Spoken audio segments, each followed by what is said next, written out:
ওই সাহাবীদের সঙ্গে যদি কোনো শায়েখের কথা মিলে সেটা মেনে নেন, ওই সাহাবীদের সঙ্গে যদি মাযহাবের মতগুলো মিলে যায় সেটা তাহলে আপনি মাযহাব মানেন, ওই সাহাবীদের মতের সঙ্গে যদি আপনার পীরের মত মেনে যায় তাহলে আপনি অনুসরণ করেন, আমার কোনো আপত্তি নাই প্রিয় ভাইরা আমার। কিন্তু অন্ধভাবে সাহাবী বাদ দিলেন, নবী বাদ দিলেন, কোরআন হাদিস বাদ দিলেন, যাওয়ার পরে ব্যক্তি পূজায় যদি আপনি মেতে ওঠেন, আপনি যদি ব্যক্তি পূজা অনুসরণ করা শুরু করে দেন, আপনি যদি মনে করেন অমুকের পিছনে নামাজ হবে না, আসলে আপনার মাথা থেকে পা পর্যন্ত তাকায় দেখেন তা আপনার মধ্যে কতগুলো গুণ আছে। যার পিছনে নামাজ হবে না বলতেছেন তার চাইতে কি আপনি উত্তম নাকি, এটা আগে আপনি দেখেন। আপনি আরেকজনকে বাতিল বলার আগে আপনার মধ্যেকার ভুলগুলো বের করেন, তাহলে তো সমাজের মধ্যে আর ফিতনা থাকবে না। আজকের জুমার আলোচনার বিষয় হচ্ছে সাহাবায়ে কেরামের পরিচয় এবং মর্যাদা। সাহাবী হলো হুমুল আফদালুন ওয়াল আকরামুন ফিল আউয়ালিন ওয়াল আখিরিন বা'দাল আমবিয়া ওয়াল মুরসালিন। সাহাবায়ে কেরাম হচ্ছে এই পৃথিবীতে আল্লাহ সুবহানাহু ওয়া তাআলার পরে, রাসূলের পরে যত মানুষ দুনিয়াতে আছে এই মানুষগুলোর মধ্যে সবচাইতে সম্মানিত মানুষ হচ্ছেন এই সাহাবীরা। জোরে বলেন সুবহানাল্লাহ। আমরা আজকে মুসলমান হতে পেরেছি আলহামদুলিল্লাহ। আমাদের এই মুসলমান হওয়ার পিছনে যাদের অবদান ছিল সবচাইতে বেশি তারা হলো সাহাবীরা। সাহাবীরা ছিল বলে আমরা মুসলমান হতে পেরেছি, না হলে নবী সাল্লাল্লাহু আলাইহি ওয়াসাল্লাম কোনদিন বাংলাদেশে কিন্তু আসেন নাই। আসতেন নাকি? আসেন নাই। কিন্তু নবী সাল্লাল্লাহু আলাইহি ওয়াসাল্লাম বাংলাদেশে আসলেন না, কিন্তু আমরা মুসলমান হলাম কেমনে? নবীর সাহাবীরা এক এলাকা থেকে আর এক এলাকায়, এক দেশ থেকে আর এক দেশে চলে যেত ইসলামের দাওয়াত নিয়ে, মানুষদেরকে দ্বীনের দাওয়াত দিত। সেই সাহাবীদের এই দাওয়াতের ধারাবাহিকতার কারণেই আজকে আমরা মুসলমান হতে পেরেছি। সকলে বলেন আলহামদুলিল্লাহ। প্রিয় ভাইরা, এই সাহাবীরা আমাদেরকে মুসলমান বানিয়েছেন, শুধু তাই নয় বরং তারা আরো কত মর্যাদার কাজ করেছিলেন। এই যে কোরআন আমরা পাঠ করি, এই কোরআনটা আমরা কেমনে পেলাম? কোরআন মাজিদটাকে আল্লাহ সুবহানাহু ওয়া তাআলা জিবরিল আমিনের কাছে দিতেন। জিবরিল আমিন সরাসরি এই কোরআনকে মুহাম্মদ সাল্লাল্লাহু আলাইহি ওয়াসাল্লামকে শুনিয়ে দিতেন।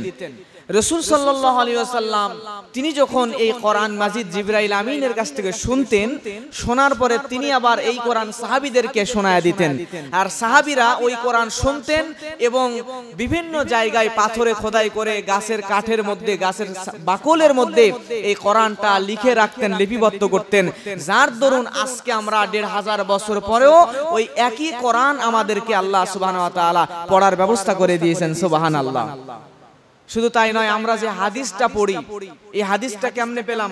কোরআন আল্লাহ নাজিল করে জিবরাইলকে দেয়, জিবরাইল নবীজিকে দেন, নবী সাল্লাল্লাহু আলাইহি সাল্লাম সাহাবীদেরকে শোনান, সাহাবীরা আবার লিখে রাখেন। এভাবে যেমন কোরআন পেলাম, এই হাদিস ঠিক তেমন রাসূল সাল্লাল্লাহু আলাইহি সাল্লাম সাহাবীদেরকে শোনাইতেন। আর প্রখর মেধা সম্পন্ন কিছু সাহাবী যারা সরাসরি রাসূলের এই হাদিসটা মুখস্থ করে ফেলতেন। রাসূল সাল্লাল্লাহু আলাইহি সাল্লামের কথা, কাজ, মৌন সম্মতি সব কিছু একত্রিত ভাবে মুখস্থ করে ফেলতেন।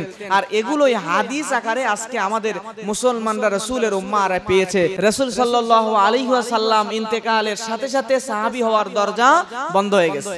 প্রিয় ভাইরা, সাহাবী হওয়ার জন্য শর্ত লাগে ৩টা। সাহাবীদের মধ্যে ৩টা বৈশিষ্ট্য থাকতে হয়। সকলে বলবেন কয়টা? জোরে বলেন কয়টা? ৩টা বৈশিষ্ট্য থাকলে একজন সাধারণ মানুষও অসাধারণ সাহাবীতে পরিণত হয়ে যায়। সাহাবী হওয়ার জন্য ৩টা বৈশিষ্ট্য লাগে। নবী বলেন, মান লাকিয়ান নবী সাল্লাল্লাহু আলাইহি ওয়াসাল্লাম মুমিনাম বিহি ওয়া মাতা আলাল ঈমান। এই 3টা বৈশিষ্ট্য থাকতে হবে। ১ নাম্বার, মান লাকিয়ান নবী সাল্লাল্লাহু আলাইহি ওয়াসাল্লাম, সরাসরি এই চামড়ার চক্ষু দিয়া, নিজের চোখ দিয়া সরাসরি রাসূল সাল্লাল্লাহু আলাইহি ওয়াসাল্লামকে দেখতে হবে। তার মানে রাসূল সাল্লাল্লাহু আলাইহি ওয়াসাল্লামকে সরাসরি যদি কেউ তার নিজের চোখ দিয়া সরাসরি না দেখে তাহলে সে সাহাবী হতে পারবে না। ১ নাম্বার শর্ত কি তাহলে? সরাসরি রাসূলকে নিজের চোখ দিয়া দেখতে হবে, সামনাসামনি সরাসরি দেখতে হবে। এরপরে ২ নাম্বার হচ্ছে সাহাবী হওয়ার ২ নাম্বার শর্ত হচ্ছে মুমিনাম বিহি, মুমিন হতে হবে, ঈমানদার হতে হবে। আপনি রাসূলকে দেখলেন কিন্তু আপনার ঈমান নাই, তাহলে আপনি সাহাবী হতে পারবেন পারবেন না। যেমন ছিল নবীর চাচা আবু তালিব, নাম শুনেছেন তো আপনারা?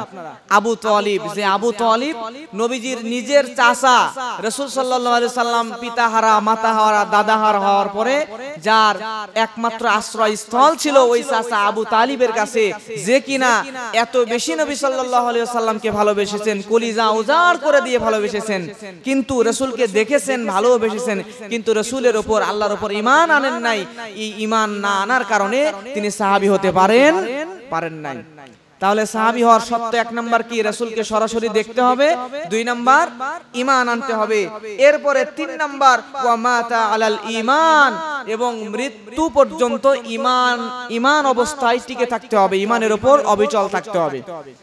3 নাম্বার যদি আপনার না হয়, মানে আপনার ঈমান আছে, এরপরে আপনি রাসূলকে দেখেছেন কিন্তু পরবর্তীতে ঈমান হারা হয়ে গেছেন কোনো কারণে, তাহলে আপনি সাহাবী নন, তখন মুরতাদ হয়ে যাবেন ঈমান হারা হয়ে গেলে। প্রিয় ভাইয়েরা, আবার যদি এমন হয় রাসূলের যুগে আপনি রাসূল সম্পর্কে শুনেছেন, জেনেছেন, ঈমানও এনেছেন রাসূলের উপর, আল্লাহ রাসূল যে মুহাম্মদ সাল্লাল্লাহু আলাইহি ওয়াসাল্লাম এটার উপর ঈমানও এনেছেন, কিন্তু সরাসরি আপনি রাসূলকে দেখতে পান নাই, তাহলে আপনি সাহাবী হতে পারবেন না। আমরা একজন মায়ের পাগল, মানে মাকে খুব ভালোবাসে একজন লোক, যার ওয়াজ মাঝে মধ্যে আমরা করি, নাম তার ওয়াইস আল করনি। কি নাম? ওয়াইস আল করনি।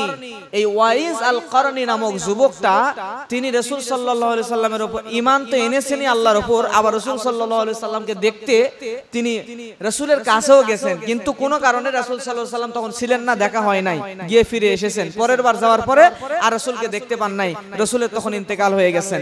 প্রিয় ভাইরা, তার মানে এই লোকটা রাসূলের উপর ঈমান, আল্লাহর উপর ঈমানও এনেছিল, রাসূলকে দেখতেও গিয়েছিল, কিন্তু সরাসরি দেখতে পায় নাই, কিন্তু রাসূলের যুগেই ছিল, সবাইকে দেখেছে কিন্তু রাসূলকে দেখে নাই, যার কারণে সে একজন মুমিন বান্দা, কিন্তু সে সাহাবী হতে পারে নাই। তাহলে এই 3টা শর্ত, 3টা বৈশিষ্ট্য কোনো মানুষের মধ্যে যদি থাকে, তাহলেই সে সাহাবী হতে পারে। 1 নাম্বার রাসূলকে সরাসরি দেখা, 2 নাম্বার ঈমান আনয়ন করা, 3 নাম্বার মৃত্যু পর্যন্ত ঈমানের উপর অবিচল থাকা। যদি মৃত্যুর আগে ঈমান হারা হয়ে যান, তাহলেও কিন্তু আপনি সাহাবী হতে পারবেন না, মুরতাদ হয়ে যাবেন। তার উজ্জ্বল দৃষ্টান্ত হচ্ছে ইবনু খতান। এই লোকটা রাসূলের যুগে ঈমান এনেছিল, রাসূলকে সরাসরি দেখেছে, এমনকি রাসূলের হিজরতের সময়ও সঙ্গী হয়েছিল ইবনু খতান, কিন্তু লোকটা রাসূল সাল্লাল্লাহু আলাইহি ওয়াসাল্লামের ইন্তেকালের পর, তার যখন ইন্তেকাল হবে, ইন্তেকালের পূর্বে কোনো কারণে সে মুরতাদ হয়ে গিয়েছিল, সে ঈমান হারা হয়ে গিয়েছিল, যার কারণে মৃত্যুর আগে যদি কেউ যদি রাসূলকে দেখে এবং ঈমানও আনে, মৃত্যুর আগে যদি ঈমান হারা হয়ে যায়, তাহলে সে আর সাহাবী থাকতে পারে না। প্রিয় ভাইরা, এবার লক্ষ্য করেন, এজন্যই আমি বলি যে ঈমান নিয়ে জন্ম নেওয়ার চাইতে ঈমান সহকারে মৃত্যুবরণ করাটা অনেক উত্তম। এটা কি ভুল বললাম আমি? আপনি ঈমান নিয়ে জন্মগ্রহণ করেছেন, মানে হচ্ছে আপনার বাপ দাদার ওয়ারিশ সম্পত্তি যেমন আপনি পান, ওয়ারিশ হয়ে যেমন বাপ দাদার জমি জমা পান, ঠিক আপনার বাবা দাদা মুসলমান, সেই সূত্রে ওয়ারিশ সূত্রে আপনি বাপ দাদার কাছ থেকে এই মুসলমানিত্ব পেয়েছেন, ঈমান পাইছেন। কিন্তু আপনি এই ঈমান পাইলেন, এই ঈমান অতটাও দামি নয় যদি আপনি টিকে থাকতে না পারেন, সেই ঈমান দামি যে ঈমান অবস্থায় আপনি মৃত্যুবরণ করলেন। অতএব এজন্যই বলি যে ঈমান অবস্থায় জন্ম নিয়ে কোনো লাভ নাই, বরঞ্চ আপনি যদি ঈমান নিয়ে মৃত্যুবরণ করতে পারেন, এটাই হবে আপনার জন্য লাভজনক। ঠিক কিনা বলেন প্রিয় ভাইরা? তাহলে আমরা ঈমান নিয়ে মৃত্যুবরণ করার চেষ্টা করব ইনশাআল্লাহ। আর এই যে সাহাবীরা কেমন ছিলেন, তাদেরকে অনুসরণ কেমনে আমরা করব? দুনিয়াতে সাধারণ কোনো মানুষকে আমরা অন্ধভাবে অনুসরণ করতে পারি না, পারি কি? কোনো সাধারণ মানুষকে, দুনিয়ার বর্তমান জামানার কোনো মানুষকে আপনি অন্ধভাবে অনুসরণ করতে পারেন না। অনুসরণ করতে চাইলে সে যত বড়ই পীর বাবা হোক, আপনি আগে দেখবেন যে তাকে অনুসরণের ক্ষেত্রে কোরআন এবং হাদিস আপনাকে সাপোর্ট করে কিনা। কোরআন হাদিস যদি সাপোর্ট না করে, তাহলে অন্ধভাবে আপনি কাউকে অনুসরণ করতে পারবেন না। আর সাহাবীদেরকে আপনি অন্ধভাবে অনুসরণ করতে পারেন, চোখ মুজে সাহাবীদেরকে অনুসরণ করতে পারেন, কারণ সাহাবী যারা, তারা প্রত্যেকেই জান্নাতি। জোরে বলেন সুবহানাল্লাহ। আমি কিন্তু বলতে পারি না যে আমি জান্নাতি, আপনিও বলতে পারেন না আপনি জান্নাতি। বলতে পারেন কি? আমরা সর্বোচ্চ জান্নাতের আশা করতে পারি, কিন্তু নিজেকে জান্নাতি বলতে পারি না। কারণ আমরা জান্নাতের আশা কেন করতে পারি? নবী সাল্লাল্লাহু আলাইহি সাল্লাম বলেছেন, আল জান্নাতু বাইনাল খাউফি ওয়ার রাজা। ভয় এবং আশা এই দুইটার মধ্যেই কিন্তু জান্নাত। ভয় এবং আশা এই দুইটার মধ্যেই জান্নাত। আপনি যদি জাহান্নামের ভয় অন্তরে নিয়ে রাখেন আর যদি জান্নাতে যাওয়ার আশা রাখেন, এই দুইটার কারণে আপনি জান্নাতে যেতে পারেন। তার মানে জান্নাতের আশা আপনি করতে পারেন, কিন্তু আপনি বলতে পারেন না যে আমি জান্নাতি অমুক জান্নাতি, যত বড়ই পীর বাবা হন বলতে পারেন না। কিন্তু সাহাবীদেরকে আপনি চোখ বুঝে বলতে পারেন যে বেটা সাহাবী যিনি ছিলেন সাহাবী তিনি অবশ্যই জান্নাতি। জোরে বলেন সুবহানাল্লাহ। সাহাবীরা দেখে আমল করছে আর আমরা পড়ে বা শুনে আমল করতেছি।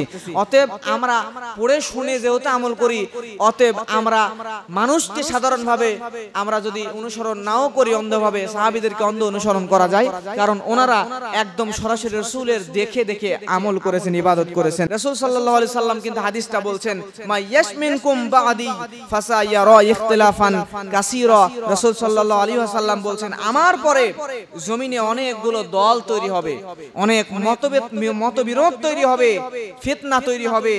আর ওই সময় কি করবেন? ফা আলাইকুম বিসুন্নতি ওয়া সুন্নাতিল খলাফায়ে রাশিদিন। আমার পরে যে সময় অনেক দল মতানৈক্য ফিতনা তৈরি হয়ে যাবে, সেই সময়ে তোমরা আমি নবী এবং আমার সাহাবীদেরকে মেনে নিবা, অনুসরণ করবা, যদি তোমরা সঠিক পথে থাকতে চাও। জোরে বলেন সুবহানাল্লাহ। তার মানে সঠিক পথে থাকতে চাইলে এই ফিতনার জামানায় সরাসরি নবীকে এবং নবীর সাহাবীদেরকে অনুসরণ করতে হবে। কথা বলেন ঠিক কিনা? আমার প্রিয় ভাইরা লক্ষ্য করেন, কিন্তু আমাদের সমাজে ফিতনা পার্থক্য আছে না নাই? আমাদের সমাজে ওই সকল মানুষই ফিতনা তৈরি করে, মানুষে মানুষে বিভেদ তৈরি করে, মানুষে মানুষে পার্থক্য তৈরি করে, সেই মানুষগুলোর খেয়ে দেয়ে কোনো কাজ কাম নাই। ঠিক কিনা? সমাজের মধ্যে দেখবেন ফিতনা তৈরি করে, কেউ বলে বুকে হাত বাঁধো, কেউ বলে নাভির উপরে হাত বাঁধো, কেউ বলে রাফায়েদান করাই লাগবে, কেউ বলে না করলেও চলবে, কেউ বলে নামাজের পর মোনাজাত করাই লাগবে, কেউ বললে না করলেও চলবে, কেউ বলে রাসূল সাল্লাল্লাহু আলাইহি ওয়াসাল্লাম নূরের তৈরি, কেউ বলে মাটির তৈরি। এরকম ফিতনা দিয়া জর্জরিত। আসলে যেগুলা আপনি করলেও চলবে, যেগুলো নিয়ে ফিতনা না করলেও চলবে, এগুলো সাধারণ ব্যাপার।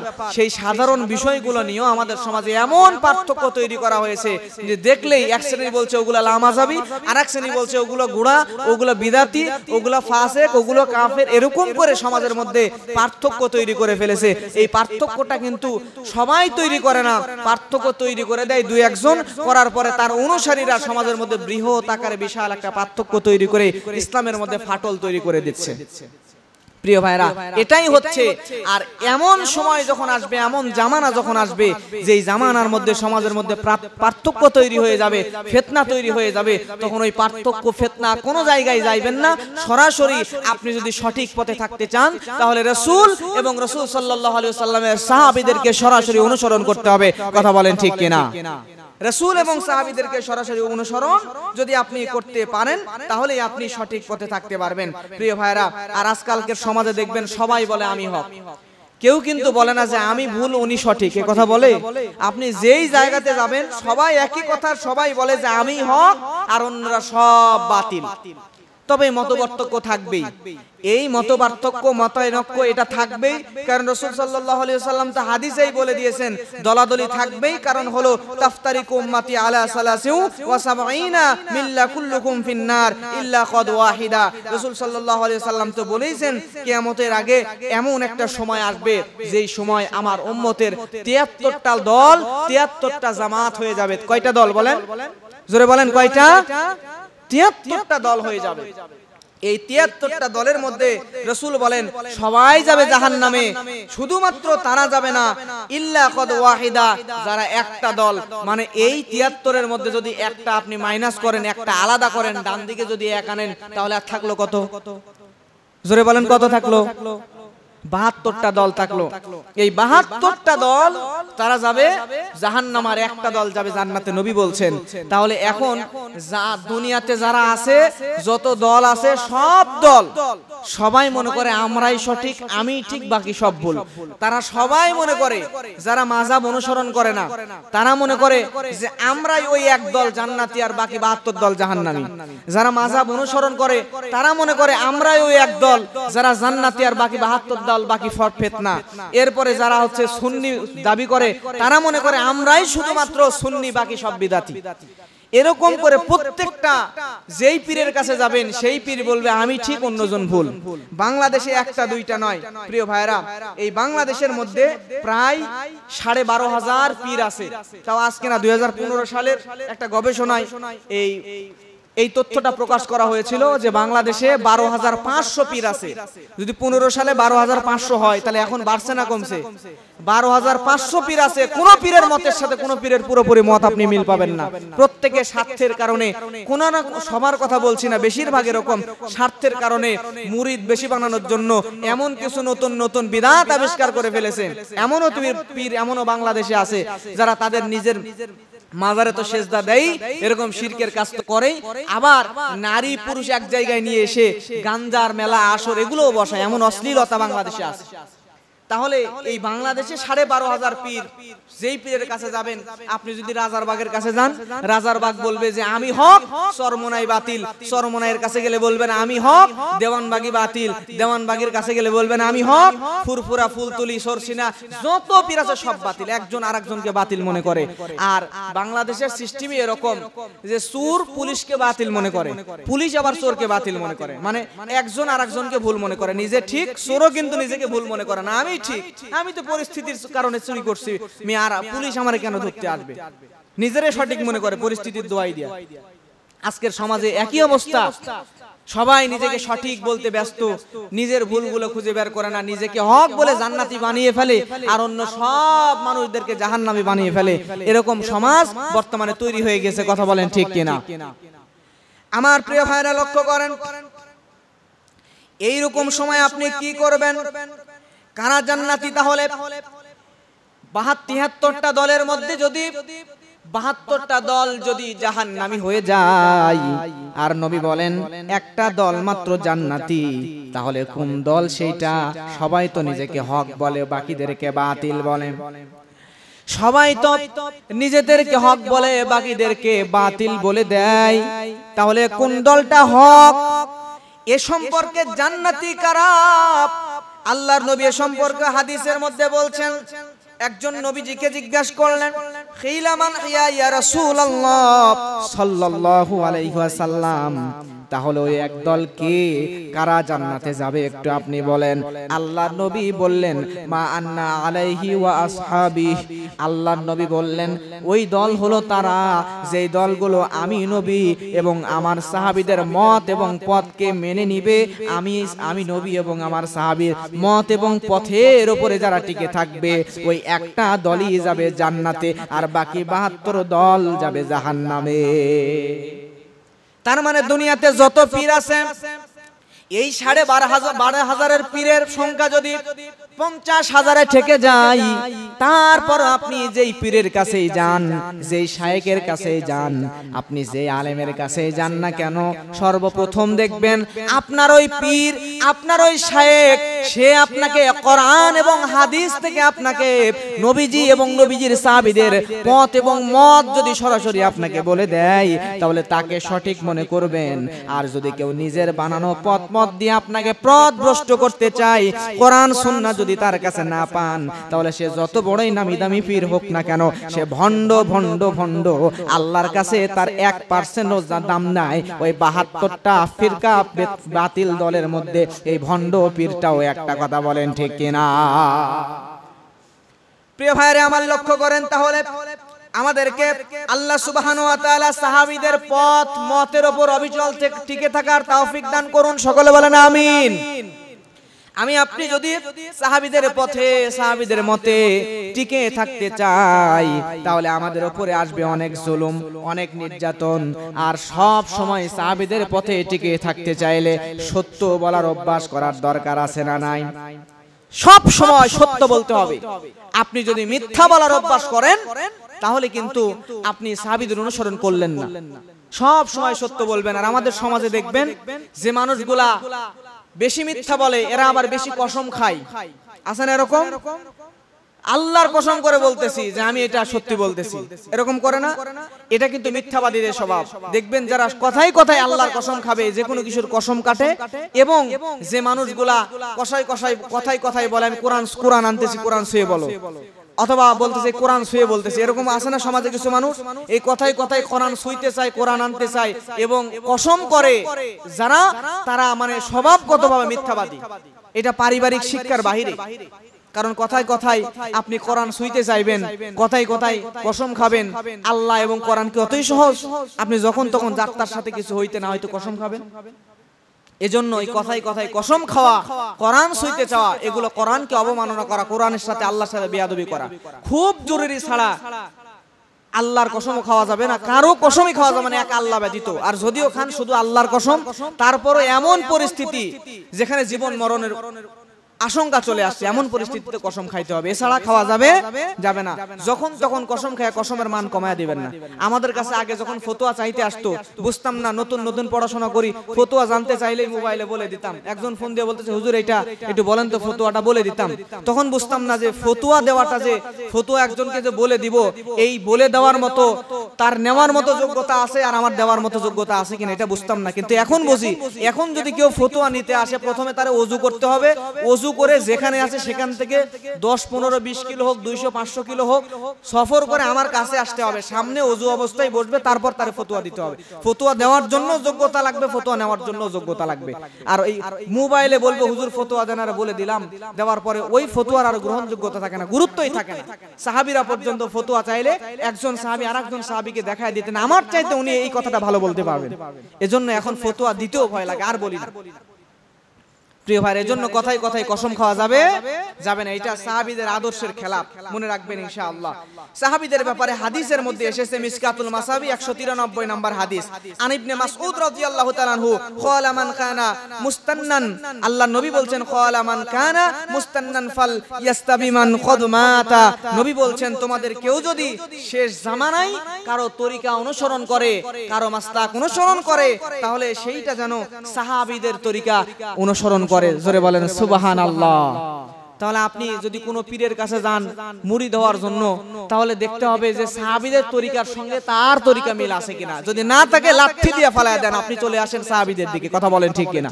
সাহাবীদেরকে অনুসরণ করেন সরাসরি। রাসূল সাল্লাল্লাহু আলাইহি সাল্লামের সাহাবীদেরকে সরাসরি করেন, অনুসরণ করেন, আপনি কোনোদিন পথভ্রষ্ট হবেন না। প্রিয় ভাইরা, এটা মাথায় রাখবো ইনশাআল্লাহ। কারণ হচ্ছে উলাইকা আসহাবু মুহাম্মাদুন সাল্লাল্লাহু আলাইহি ওয়াসাল্লাম, এই সাহাবীদের মধ্যে এমন কিছু গুণ ছিল, তাদের মধ্যে এমন গুণ ছিল, তাদের মতো এদের মতো এই সাহাবীদের মতো চমৎকার মানুষ আল্লাহর পৃথিবীতে আর কখনো আসে নাই। জোরে বলেন সুবহানাল্লাহ।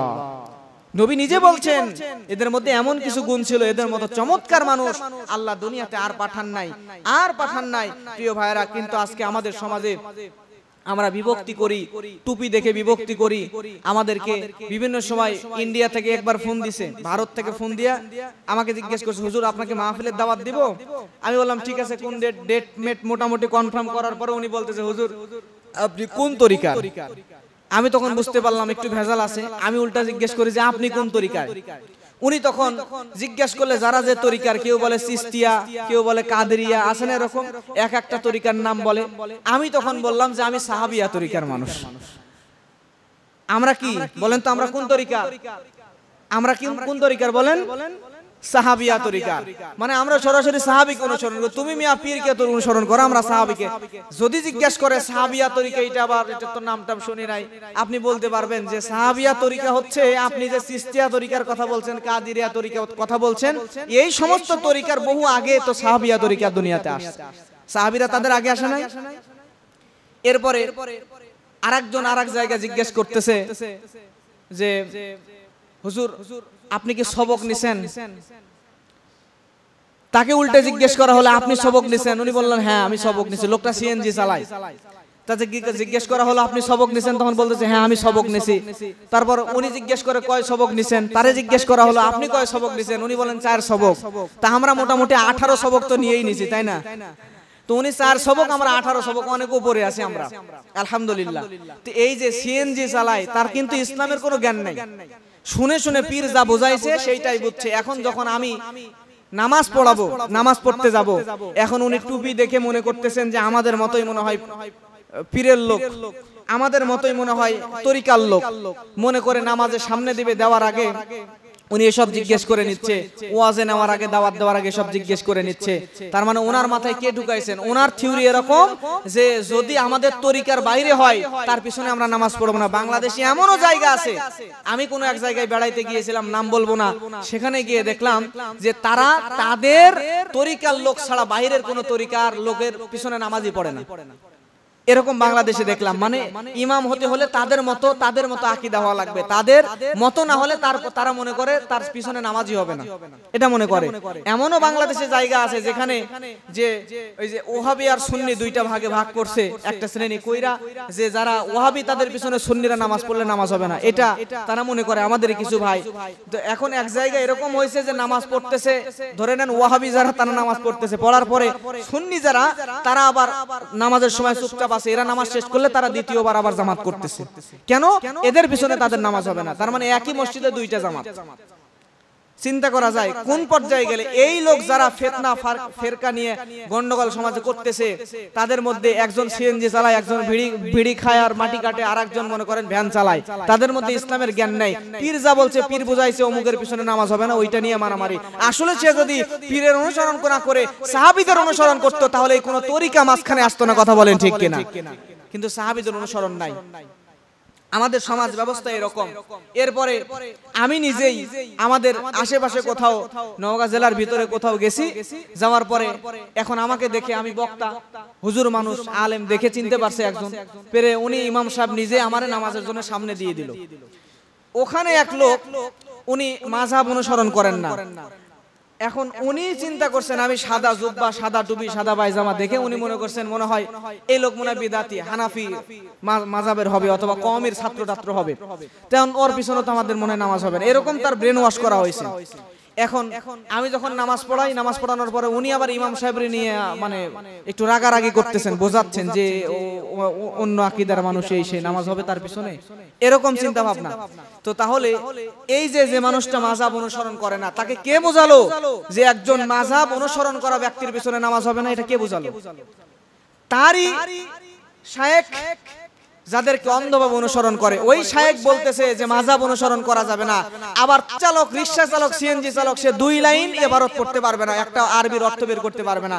সেই লোকটা ওই শায়েখের কথা শুনে একজন আলেমের বিরুদ্ধে ফতোয়া দেয় যে ওই আলেম কওমি মাদ্রাসায় পড়ছে, ওই আলেমের পিছনে নামাজ হবে না। কত বড় জাহেল হলে এই কাজটা করে!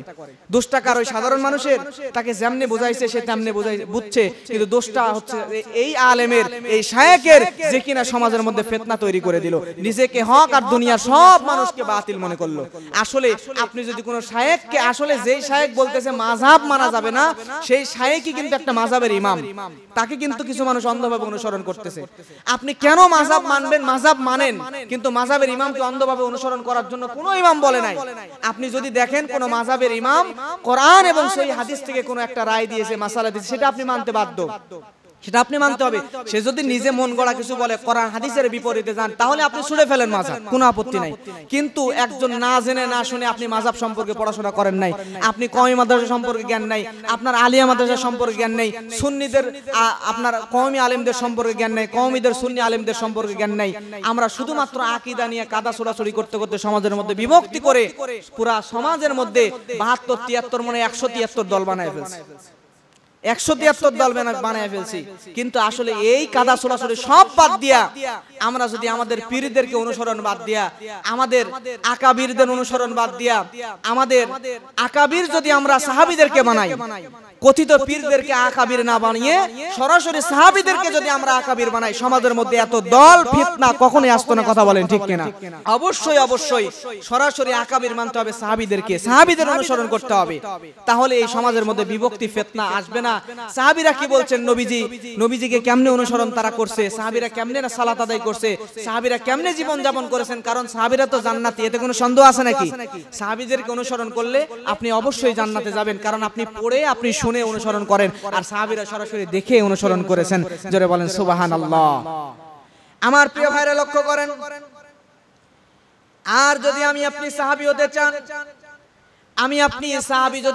আপনি যদি সাহাবীদের মতো যদি হতে চাই, তাহলে সাহাবীদেরকে অনুসরণ করা লাগবে। প্রিয় ভাইরা আমার, সাহাবীদেরকে অনুসরণ না করে যদি আপনি কথিত একজন শায়েখকে অনুসরণ করেন, আপনি যদি অন্ধভাবে একজনকে অনুসরণ করেন, আপনি যদি অন্ধভাবে মাযহাব অনুসরণ করেন, আপনি যদি অন্ধভাবে পীরকে অনুসরণ করেন, তাহলে আপনি বিভ্রান্ত হয়ে যাবেন। কারণ শায়েখ আপনাকে নিয়ে যাবে তার দলের দিকে, এরপরে পীর আপনাকে নিয়ে যাবে তার দলের দিকে, মাযহাব আপনাকে নিয়ে যাবে তার দলের দিকে।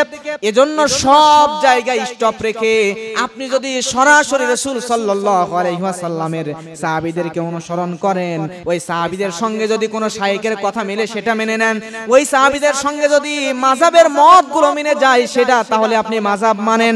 ওই সাহাবীদের মতের সঙ্গে যদি আপনার পীরের মত মেনে যায়, তাহলে আপনি অনুসরণ করেন, আমার কোনো আপত্তি নাই। প্রিয় ভাইরা আমার, কিন্তু অন্ধভাবে সাহাবী বাদ দিলেন, নবী বাদ দিলেন, কোরআন হাদিস বাদ দিলেন, দেওয়ার পরে ব্যক্তি পূজায় যদি আপনি মেতে ওঠেন, আপনি যদি ব্যক্তি পূজা অনুসরণ করা শুরু করে দেন, আপনি যদি মনে করেন অমুকের পিছনে নামাজ হবে না, আসলে আপনার মাথা থেকে পা পর্যন্ত তাকায় দেখেন তা আপনার মধ্যে কতগুলো গুণ আছে। যার পিছনে নামাজ হবে না বলতেছেন, তার চাইতে কি আপনি উত্তম নাকি? এটা আগে আপনি দেখেন। আপনি আরেকজনকে বাতিল বলার আগে আপনার মধ্যেকার ভুলগুলো বের করেন, তাহলে তো সমাজের মধ্যে আর ফিতনা থাকবে না।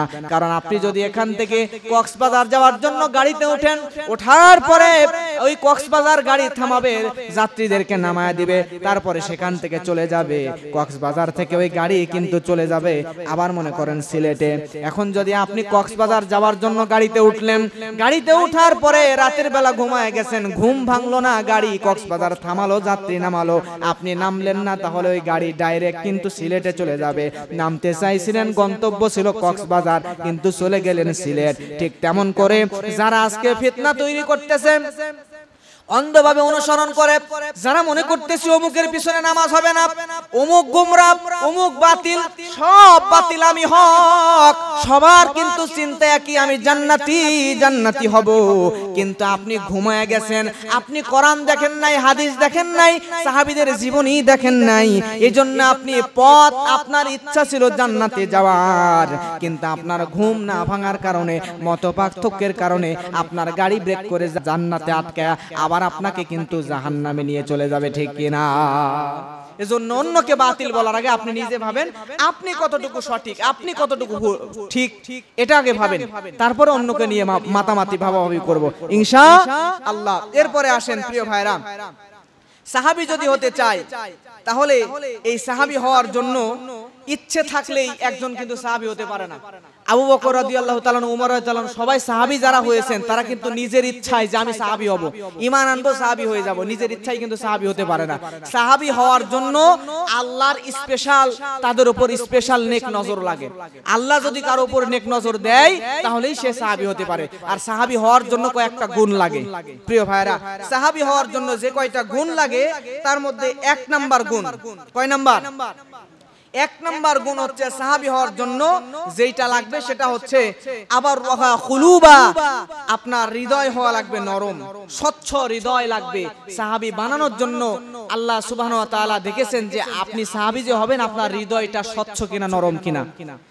সাহাবী হওয়ার জন্য আপনার হৃদয়টাকে কি করা লাগবে? নরম করা লাগবে। যাদের হৃদয় ছিল নরম, তাদেরকেই আল্লাহ নবীজির সাহাবী হিসেবে কবুল করেছেন। প্রিয় ভাইরা, এরপরে দুই নাম্বার সাহাবী হওয়ার জন্য লাগে ওয়া আমাতাহা ইলমা, ইলম লাগে পরিপূর্ণ, অর্থাৎ জ্ঞান পরিপূর্ণ জ্ঞানী হওয়া লাগে। হৃদয় স্বচ্ছ হওয়ার পরে পরিপূর্ণ জ্ঞানী হলে তাকে আল্লাহ সাহাবী বানিয়েছেন। তার উজ্জ্বল দৃষ্টান্ত আবু লাহাবের স্ত্রী উম্মে জামিল, তার স্বামীর মৃত্যুর পরে রাসূল সাল্লাল্লাহু আলাইহি সাল্লামকে হত্যা করবে, এজন্য খুঁজে বেড়াচ্ছে, রাসূল সাল্লাল্লাহু আলাইহি সাল্লামকে মারবে, তার আপন চাচী আঘাত করবে, হত্যা করবে, খুঁজে বেড়াচ্ছে। এমন সময় রাসূল সাল্লাল্লাহু আলাইহি সাল্লাম মক্কায় আবু বকরের পাশেই রাসূল সাল্লাল্লাহু আলাইহি সাল্লাম বসা। এখন যখন কাছে চলে আসছে ওই মহিলা, আসার পরে রাসূল সাল্লাল্লাহু আলাইহি সাল্লাম আবু বকরকে বলছে, আবু বকর দেখো, আজকে অবাক করা একটা বিষয় তুমি দেখতে পাবা। বলে কি? যে আজকে আমি যে এখানে বসে আছি, আমার চাচী এখানে আসবে, কিন্তু আমাকে দেখতে পাবে না। সুবহানাল্লাহ বলবেন না? দেখতে পাবে না। কেন দেখতে পাবে না? রাসূল সাল্লাল্লাহু আলাইহি ওয়াসাল্লামের কাছে যখন আসলো, রাসূল সাল্লাল্লাহু আলাইহি ওয়াসাল্লাম তখন কোরআন তেলাওয়াত করা শুরু করলো। কোরআন তেলাওয়াত করার পরে রাসূলের এটা একটা মুজিজা, রাসূল সাল্লাল্লাহু আলাইহি ওয়াসাল্লাম তখন অদৃশ্য হয়ে গেলেন। আসে ওখানে আবু বকর দেখতে পাচ্ছে, কিন্তু উম্মে জামিল আবু বকরের কাছে এসে আবু বকরকে বলতেছে যে আবু বকর, ইয়া আবু বকর, নবী মুহাম্মদ, এই মুহাম্মদ কোথায়? মুহাম্মদকে তো খুঁজে পাওয়া যাচ্ছে না, তুমি কি তাকে দেখেছো?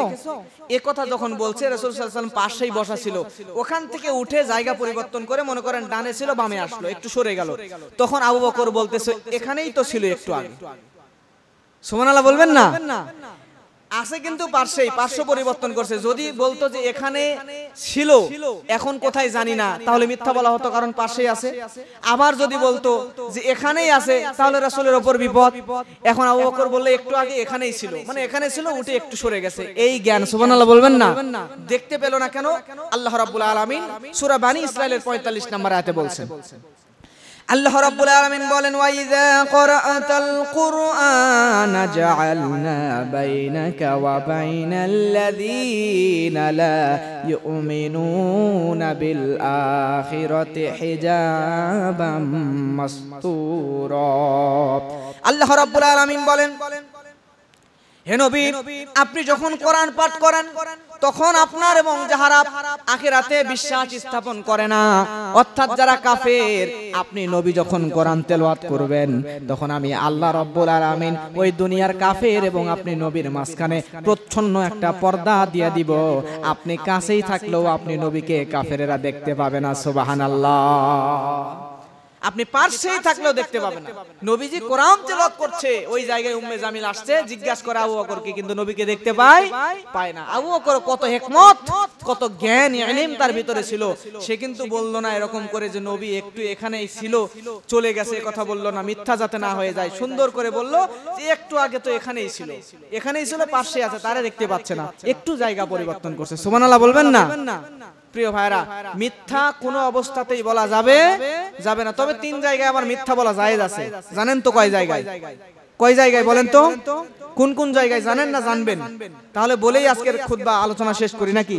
3 জায়গায় মিথ্যা বলা জায়েজ আছে। আর রাজুলু ইউসলিহু বাইনান নাস, রাসূল সাল্লাল্লাহু আলাইহি ওয়াসাল্লাম বলছেন যে 1 নাম্বার হচ্ছে 2 জন ব্যক্তি 3 জায়গায় মিথ্যা বলা জায়েজ। 1 নাম্বার হচ্ছে 2 জন ব্যক্তির ঝগড়া মীমাংসা করানোর জন্য। মনে করেন আপনার সাথে আপনার ভাইয়ের ঝগড়া, এখন 2 জনের প্রচন্ড ঝগড়া, কেউ কাউকে দেখতে পারে না, একজন আরেকজনের উপর মারমুখী অবস্থা। এখন আপনি এক ভাইয়ের কথা আরেক ভাইয়ের যা বলতেছেন যে ভাই, আপনার ভাই অমুক তো দেখলাম যে আপনার কথা বলতে কেঁদে ফেললো আপনার সম্বন্ধে আলোচনা করতে, মানে আপনাকে প্রচুর ভালোবাসে লোকটা, কিন্তু আপনাকে বলতে পারে না, হয়তো অনেক ভালোবাসে, আমার সাথে আপনাকে নিয়ে আলোচনা করতে কেঁদে ফেলছে, এত ভালোবাসে আপনাকে, আপনি কিন্তু বলছেন মিথ্যা, এটা জায়েজ। বুঝতে পারছেন? 2 জনের সম্পর্ক ঝগড়া মেটানোর জন্য, সম্পর্ক তৈরি করার জন্য মিথ্যা বলাটা জায়েজ, বলতে পারেন। তবে আমাদের সমাজে ঝগড়া মেটানোর জন্য নয়, ঝগড়া বাঁধানোর জন্য মিথ্যা বলে, কথা বলেন ঠিক কিনা? মানে একজনের সাথে আরেকজনের কেমনে লাগায় দেওয়া যায় কেসাল। এরপরে 2 নাম্বার যেখানে মিথ্যা বলা জায়েজ, সেটা হচ্ছে হারব ফিল হারব ওয়াল রাজুলু ইয়াকালু ফিল হারব। যুদ্ধের ময়দানে ধরে নেন চারিদিক থেকে শত্রু আপনাকে ঘিরে নিছে, চারিদিক থেকে এমন ভাবে শত্রু আপনাকে ঘিরে নিছে, যেই জায়গায় আপনি অসহায়, বাঁচার কোনো উপায় নাই, ওই অবস্থায় আপনি মিথ্যা বলতে পারেন শত্রুর হাত থেকে বাঁচার জন্য, এটা জায়েজ। এরপরে 3 নাম্বার আপনি কোথায় মিথ্যা বলতে পারেন, সেটা হচ্ছে ওয়ার রাজুলু ইউহাদ্দিসু ইমরাতান। আপনি আপনার স্ত্রীকে খুশি করার জন্য মিথ্যা বলতে পারেন, বউকে খুশি করার জন্য মিথ্যা বলা জায়েজ। কেমন মিথ্যা? আপনি বাজারে গেছিলেন শাড়ি কিনতে যায়, শাড়ির দাম চাইছে 5000। কত? 5000। আপনি দাম দর করে কমায়া কিনছেন 700 টাকা দিয়ে। কয় টাকা? 700 টাকা। 700 টাকার শাড়ি আপনি বাড়িতে আনছেন, আনার পরে আপনার বউয়ের সামনে শাড়িটা ফালায়া দিয়ে বলতেছেন, বউ আসো তোমার জন্য শাড়ি কিনছি, দেখো অনেক সুন্দর শাড়ি কিনছি। তখন বলতেছে, আপনি যে বলতেছেন দেখো 5000 টাকার শাড়ি তোমার জন্য কিনে আনছি। কয় টাকা কিনছে? কত দিয়া কিনছে? 700 দিয়া, কিন্তু বলতেছে 5000, দাম চাইছিল 5000। আপনি একটু আবু বকরের মতো হিকমত অবলম্বন করলেন যে 5000 টাকার শাড়ি আনছি তোমার জন্য, বললেন না 700 টাকা দিয়ে কিনছি 5000 টাকার শাড়ি, এটা বলার দরকার নেই, খালি বলবেন 5000 টাকার শাড়ি তোমার জন্য আনছি, পরো। এরকম হিকমত অবলম্বন করে কিছুটা মিথ্যা আপনি বলতে পারেন স্ত্রীর সঙ্গে। সব জায়গায় বলা যাবে যাবে না। আমরা আবার এটা মুখস্থ করে নিলাম তো সব জায়গায় মিথ্যা বলবো তো এখন থেকে নাকি? হ্যাঁ, শুধুমাত্র 3 জায়গায় জায়েজ, তারপরও বলবেন না বিশেষ প্রয়োজন ছাড়া। যদি বলেন আবার গুনাহ হবে কিন্তু। আর সর্ব অবস্থায় আমরা মিথ্যা থেকে দূরে থাকার চেষ্টা করব ইনশাআল্লাহ। আল্লাহ আমাদেরকে হেদায়েত দান করুন এবং সাহাবীদেরকে অনুসরণ করে আমাদেরকে চলার তৌফিক দান করুন। সকলে বলেন আল্লাহুম্মা আমিন।